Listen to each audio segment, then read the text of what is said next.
guys, mayong gabi na ako'y istorya ninyo ba. In our modern generation karon guys, lahi nagig kayo ang mga bata karon ba. Kuana nakapokus sa mga Roblox.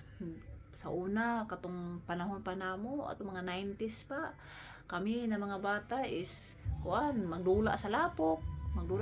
Wala may mga yani karon na mga laptop, cellphone. 8 years old pa na edad na mga cellphone, kabalo na sila mo tuplok anang cellphone. Sa una tong panahon nako wala man may cellphone, naka-cellphone lang ko anahuman kong eskwela. Human ako eskwela, naka naka-cellphone. Lahi na gid ang generation karon ba kay batasan sa mga bata, lahi nagkaistalan ba.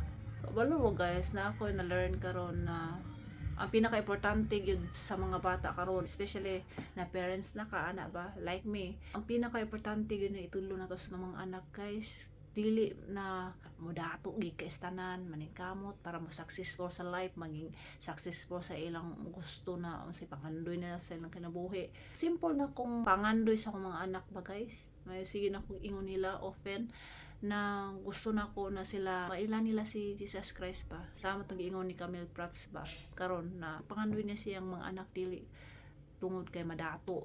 Gusto niya na ang pangandoy niya simple lang, ang makilala nila ang Ginoo sa ilang kasing-kasing.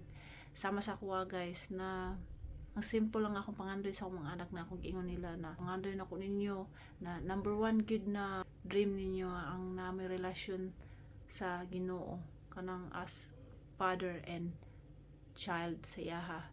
Manay pinaka-importante kay sa ako man nimo mga butang na nakuha nimo, successful nimo kung wala kay Ginoo is always kang thirsty, always kang hungry sa peace ana ba, empty ka always, bisag naa na katanan, successful na ka sa kinabuhi nimo pero still empty ka na missing.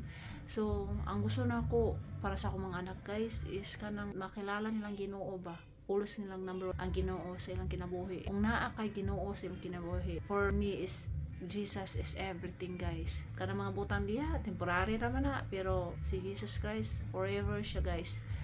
Kay ug naa kay Jesus sa imong kinabuhi, bis kay imong hunhuna bisag gubot kay ang kalibutan. Mao na ang epekto pag nana ka sa Kristo ba, nanana kay Kristo, nakilala nimo ang Ginoo sa imong kinabuhi. Kaya mas importante gid sa to as parents guys na natay mga anak na tudluan nato atong mga anak na number one na iduol sila sa Ginoo. Manay pinaka number one guys, kay si God ra makahatag og peace, tinuod na love, faithful na word, dili ka pasagdan na may problema pero kana isa kuan challenge lang nimo para mo build pa ang faith nimo sa iyaha. Udi kanya pasagdan every time na tigaan kag challenge sa Ginoo, dili na para dauton ka kundi para na sa pag-lift up nimo as a good warrior para sa to as parents na tulo na to mga anak na to ni makilala nila ang Ginoo. Manay pinaka number one guys, ang ilahang number one is Jesus. Mora na, maayong gabi, bye bye.